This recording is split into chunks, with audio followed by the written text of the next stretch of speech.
जिनको सदगुरु अल्लाह वाहिगुरु राम से प्यार है, जिनको वहां से मिली आत्मिक शांति और बेशुमार प्यार है, वो किसी भी कीमत पे अपने इश्क को हासिल करने के लिए पहुंच जाया करते हैं।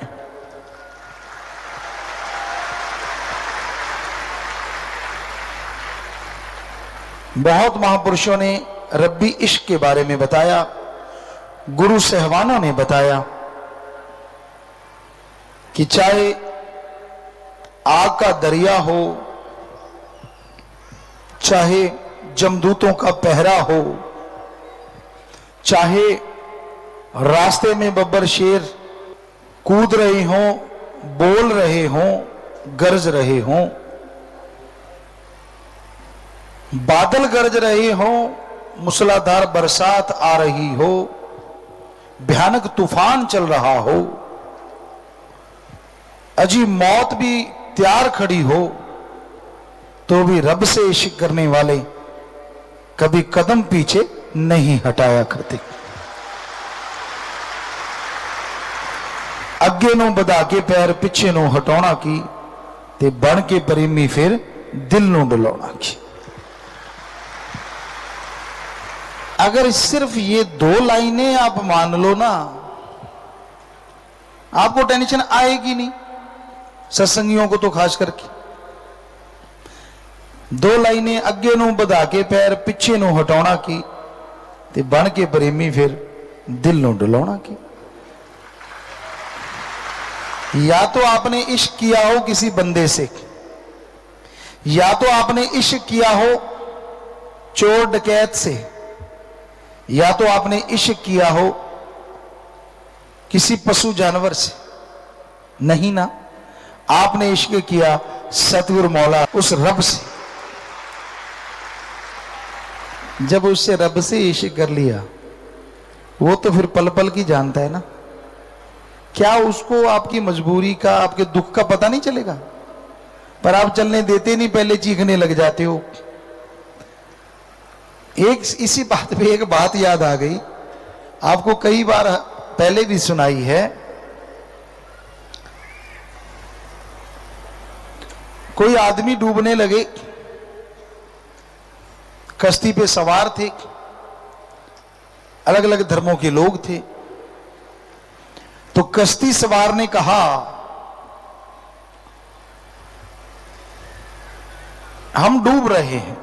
तो मल्लाह कहने लगा, 4 लोग कुर्बानी दे दें तो कोई बड़ी बात नहीं, बच सकते हो। तो सभी कहने लगे, यार चलो ठीक है, अलग अलग धर्म के लोग आपा कुर्बानी देते हैं। एक ने अपने मालिक को याद किया, छलांग मारी, वो किनारे पहुंच गया। दूसरे ने याद किया, उसने छलांग मारी, वो पहुंच गया। तीसरे ने किया, वो उसने छलांग मारी, वो पहुंच गया। अब चौथे की गड़बड़ होगी। चौथा कभी ऊपर आ जाए, कभी नीचे चला जाए, कभी ऊपर आ जाए, कभी नीचे चला जाए, और आखिरकार वो डूब गया और मर गया। कहते हैं वो जमराज के पास गया। इसे कहानी मानिए, लेकिन है ये हकीकत के बिल्कुल नजदीक। कहते हैं जमराज के पास गया और गुस्से होने लगा। जमराज कहता, भाई तू गुस्से क्यों हो रहा है? कहता, यार बड़ी अजीबोगरीब हुई मेरे साथ। कहते, क्यों? ऐसे ऐसे उसने घटना बताई, हमने छलांग मारी, तीनों ने अपने अपने मालिक को याद किया, पार हो गया, मैं रह गया। मैं क्यों डूबा? मैंने भी तो मालिक को याद किया। जमराज कहने लगा, हाँ बात तो आपकी ठीक है, मालिक के पास चलते हैं। मालिक के पास गए, मालिक मुस्कुराए, आ गए। कहने लगा, जी जमराज कहने लगे, हे भगवान, हे अल्लाह राम, ये आपके पास आए हैं और इन्होंने ये बताया है। तो मालिक मुस्कुराए, कहने लगे, सुन भाई, तूने हमें याद किया एक संगीत वाद्य बजाने के वाले के रूप में, तो हम अभी सब सारा सामान टांग टूंग के अभी सितार स्तूर उठा ही रहे थे कि आपका इरादा बदल गया। आपने कहा मुझे चाहिए जो अस्त्र शस्त्र से लैस हो, कहते मैंने बीना टांगी, बंसुरी टांगी, मैंने अस्त्र शस्त्र धारण किए ही थे, मैं अभी चलने लगा तो आपका इरादा बदल गया। आप कहने लगे नहीं जी मुझे तो ऐसे नहीं, इस रूप में चाहिए। कहते मैंने वो रूप धारण किया ही था, तुझे बचाने के लिए चलने लगा, आपका इरादा फिर बदल गया। आप कहने लगे मुझे तो औरत रूप में आके भगवान बचाए। तो वो कहता जी फिर क्या हो गया, आप आ जाते। कहता मैं साड़ी बांध रहा था तब तक तो डूब गया, मैं क्या करूं।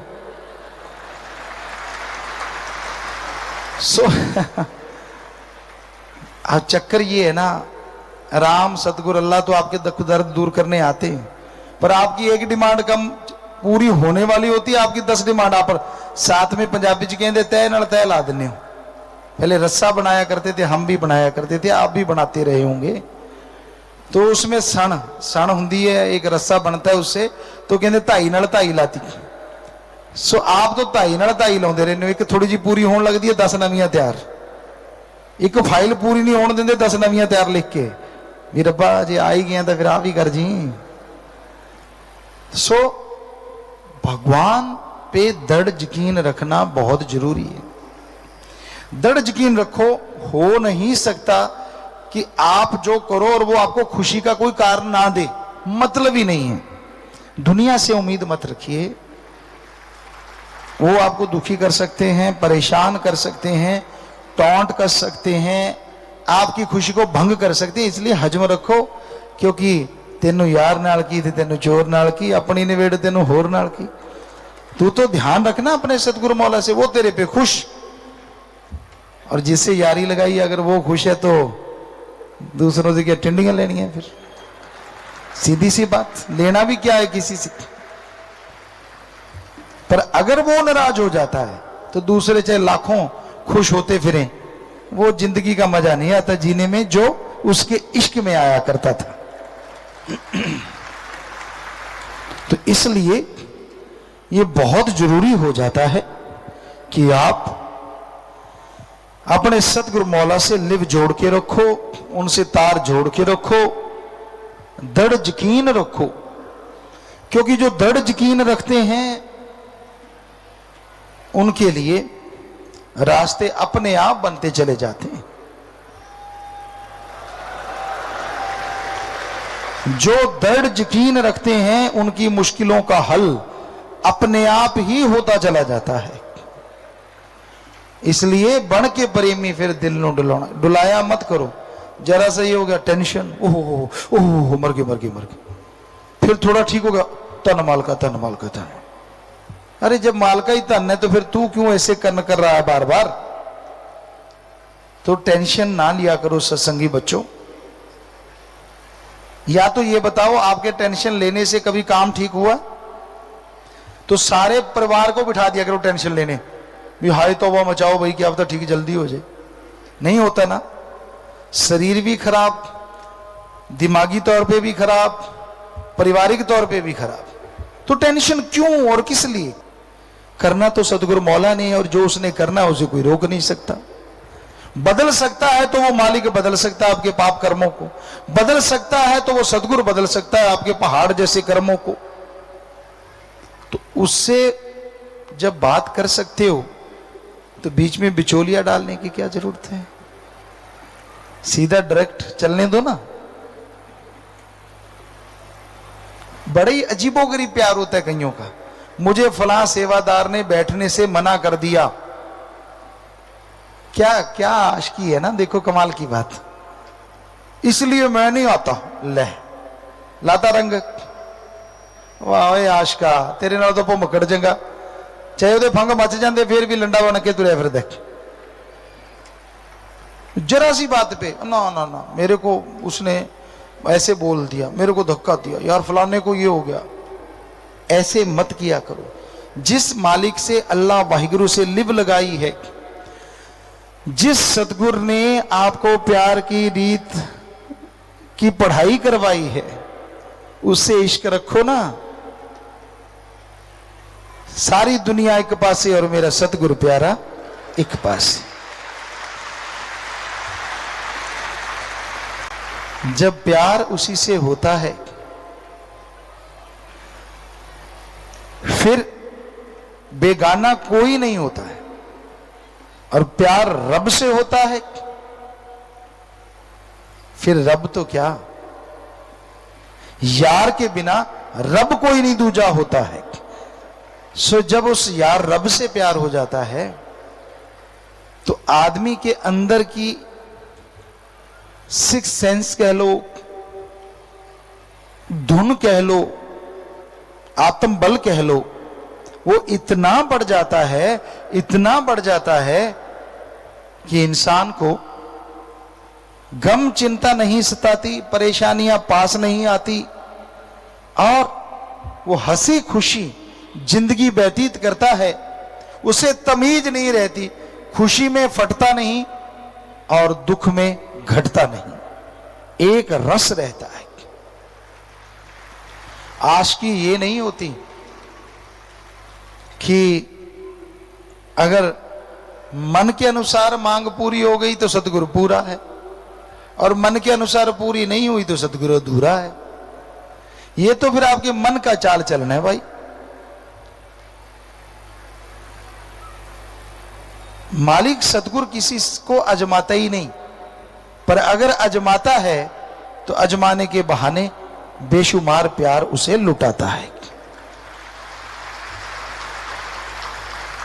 पर उस अजमाने में अगर कोई खिसक जाए तो वो खाली रह जाता है, उसको वो खुशियां नहीं मिलती। उम्मीद ना छोड़ो कभी भी अपनी। जिस दिन आदमी अपनी उम्मीद छोड़ देता है उस दिन समझिए वो रूहानियत से दूर हो जाता है। रूहानियत सूफियत कहती है अल्लाह वाहिगुरु राम पूर्ण है, कभी खत्म नहीं हुआ, कभी खत्म नहीं होगा। वो अजर अमर जर्रे जर्रे में रहने वाला है। पर नजर तो उसे ही आएगा जो उसकी याद में तड़फता है, उसकी याद में समय लगाता है। आपको दुख तकलीफ आती है, आप कैसे रोते हैं? मां बाप बच्चों के लिए कैसे तड़फते हो?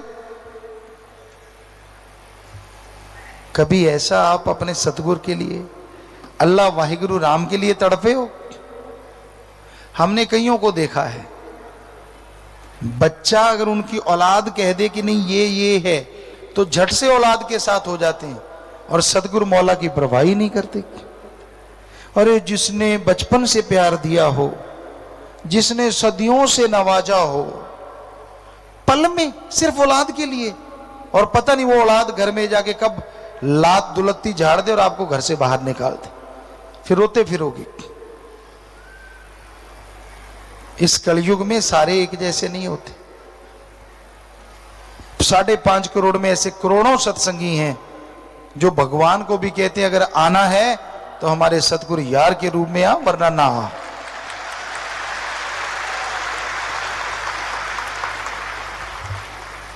पर कोई कोई अजीबोगरीब भी होते हैं, मन के सताए भी होते हैं। वैसे गुरु साहबानों ने, पीर पैगंबरों ने बड़ा लिखा है, राज बिठाए तो तेरी बड़ाई। कहते मेरे को मालिक अहंकार ना आ जाए, तू मुझे राजा बनाता है तो ये तू ही है सब कुछ, मेरा मुझ में कुछ नहीं, मैं कुछ भी नहीं हूं। अगर तू मुझे राजा बनाए, बड़ा बनाए तो तू है सब कुछ, पर घास खुदाए तो छोड़ ना जाए।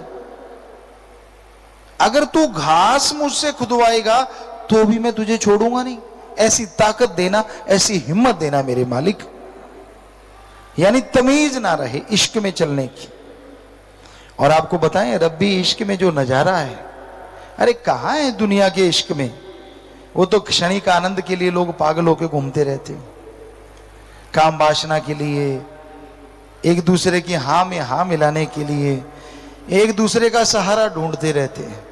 भूल जाते हैं ये सहारे तो फानी है, पता नहीं कब छूट जाएंगे।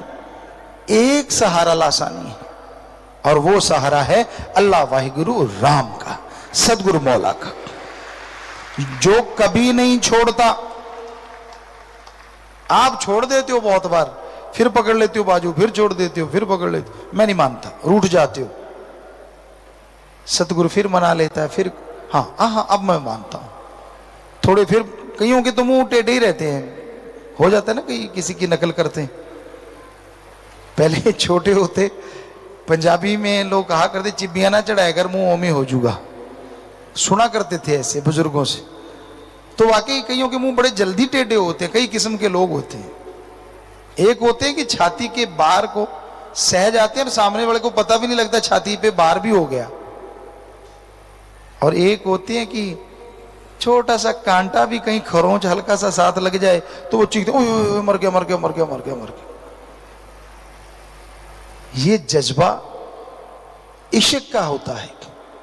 जो मालिक के प्यार में चलते हैं, कैसा गम दुख दर्द चिंता परेशानी आ जाए, अगर वो नहीं छोड़ते तो यकीन मानो सतगुरु उसके सारे गम चिंता को आग लगा देता है और खुशियों से माला माल कर देता है। पर वो जिसे प्यार करता है और खजाने लुटाता है उसे आजमाता भी है। वो देखता है ना सामने वाला बर्तन कैसा है, कहीं मैं थोड़ा सा डालूं फटी ना जाए, फिर क्या करेंगे, कहीं फट जाते हैं, पागल हो जाते हैं। जरा सी खुशी ज्यादा मिली नहीं और ये पुर्जा हिला नहीं, ये भी गड़बड़। जबरदस्ती मांग तो लेते हैं, मुझे दे दे मुझे दे दे, खुद बर्तन उसके काबिल नहीं होता। तो सुमरन से सेवा से बर्तन तैयार होता है, चुगली निंदा बुराइयों से बर्तन कमजोर होता है।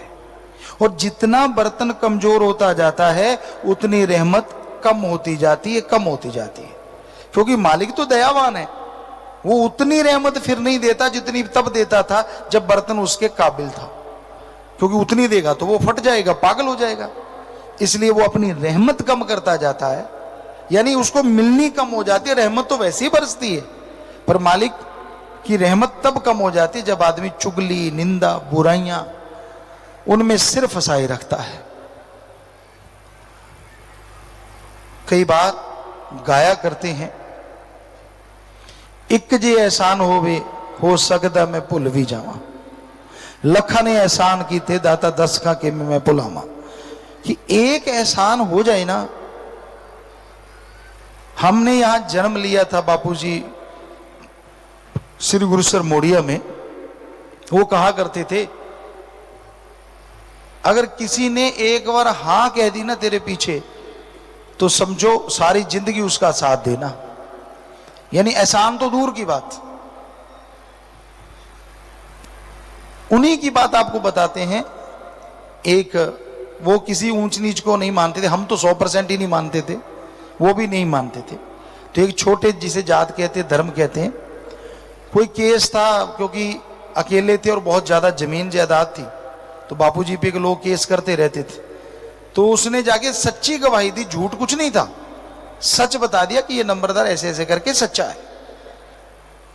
वो आदमी जब तक नहीं मरा, गरीब था बेचारा, और हम देखा करते थे 6 महीने का राशन, 3 महीने के बाद उससे पूरे परिवार के कपड़े, बापूजी जब तक वो गुजरा नहीं उसको देते ही रहे, लाके खिलाते ही रहे। कई बार माताजी पूछते ये क्या करते हो, कहते बस वो एक बार चल के गया मेरे लिए, अब मैं सारी जिंदगी उसके लिए चलूंगा, हमारा तो यही असूल है। तो सत्संगी भाइयों, जब सतगुरु ने आप पे एक एहसान किया हो तो फिर आपको कितना चलना चाहिए, जरा सोचिए तो सही। और जिसने लाखों कर दिए हो, फिर लानत नहीं आती आप पे जब आप जरा सी बात के लिए मुंह मोड़ लेते हो, अकड़ जाते हो? नहीं करना चाहिए ऐसा। क्या पता उसमें कोई राज हो, क्या पता उसमें भी आपकी कोई खुशी आने वाली हो, क्या पता। अगर आपको पता है तो बता दो, नहीं पता तो फिर रजा में राजी सो मर्द गाजी। सो खुशियां इंसान के पास आती हैं, तब थोड़ी देर के लिए मालिक याद रहता, भूल जाता अपने पिछोकड़ को, भूल जाता अपने पीछे वाली सब बातों को। क्या था, क्या मेरा होता अगर सतगुरु ना होता। वो सब चीजें भूल जाता है, मस्त मलंग हो जाता है कि नहीं नहीं, मैंने जो किया खुद किया, मैंने जो बनाया मैंने बनाया। और जब बकरी की तरह मैं होती है तो कसाई की छुरी जल्दी गले पे आ जाती है। और जब उस मालिक की तरफ तू होती है तो कोई बाड़ बांका नहीं कर पाता। इसलिए हौसले बुलंद होने चाहिए, हमेशा दृढ़ यकीन होना चाहिए। लोग मजाजी इश्क में दृढ़ यकीन रखते थे, हकीकी इश्क में तो कितना यकीन होना चाहिए। ये नहीं मर गए जी गए, मर गए जी गए, ये नहीं होना चाहिए। पारे वाले जीभ की तरह ऊपर नीचे नहीं होना चाहिए। मन का पारा जब चढ़ता है तो कुछ अच्छा नहीं लगता, और जब डाउन होता है तो कुछ छोड़ता नहीं। बुखार होता है ना, सारी चीजें कड़वी लगती हैं, और बुखार डाउन हो जाए, कुछ भी पड़ा हो सब रगड़ जाते हो। उसी तरह मन है, जब इसका पारा हाई होता है तो कोई सतगुर पीर फकीर की कोई भी बात अच्छी लगती ही नहीं। और जब पारा डाउन, मुसीबत आने वाली, परेशानी आने वाली, दुख आने वाली, तकलीफ आने वाली, फिर तो गुरु गुरु गुरु गुरु गुरु गुरु गुरु और कुछ सूझता ही नहीं। राम राम राम राम पड़ी होती। काश वैसे रहो एक लेवल पे, राम राम राम, ना तो राम राम राम करना पड़े, बीच में मरा भी बन जाता है ना, क्योंकि ज्यादा स्पीड से करो तो राम राम राम राम राम राम ऐसे ही लगता है। तो अगर राम से करो, राम राम राम, तरने वाले तो मरा कह के भी तर जाते हैं, पर वो बहुत बुलंद यकीन होना चाहिए। सो कहने का मतलब, या तो आप घबरा के फिर लगातार ही एक्सप्रेस ट्रेन बन जाते हो, या फिर आप याद ही नहीं करते उसको। ऐसे लगता है कि अलमारी में ताला लगा के रखा हुआ है, जब काम लेना हुआ निकाल लेंगे। गुरु मंत्र कुछ तो कंटिन्यूटी बना के रखो कि हाँ भाई लगातार सिमरण करते रहेंगे, लगातार भक्ति करते रहेंगे, तो उसकी दया में रहमत बरसेगी, जरूर बरसेगी, लाजमी बरसेगी। ओवर स्मार्ट भगवान के रास्ते पे कभी ना बनो। दुनिया में तो आप बनते ही रहते हो, किसी को क्या टोकना। वैसे तो नहीं होना चाहिए सत्संगी को। ओवर स्मार्ट का मतलब, हम यहां तक हम जानते हैं, अपने आप को इतना होशियार समझना कि सामने वाले को बेइंतहा मूर्ख। ये गलत बात, ऐसा नहीं होना चाहिए। एक लेवल होना चाहिए कि हाँ मैं अपने सदगुरु मौला से, अपने राम से, अल्लाह गॉड से इश्क करता हूं तो करता हूं, उससे प्यार करता हूं तो करता हूं। डर किस बात का? ये ना हो कि डर के मारे कहीं लॉकेट ही गुम हो जाता हो। कभी कभी होता है कईयों का, चलो चलती रहती है बात। फकीर करता है कुछ ऐसा तो वो लाखों की जिंदगी बचाता है, उसके राज अलग होती है, पर भक्त की लाज अलग होती है। आपका आत्मबल आपके अंदर बेइंतहा है, जिसमें आप बेइंतहा एंजॉय कर सकते हो, पर सिर्फ और सिर्फ दुनियावी चीजों में खोके आप आत्मबल की तरफ ध्यान ना देके दुखी हो जाते हो, परेशान हो जाते हो, इसलिए मालिक की खुशियों से वंचित रह जाते हो।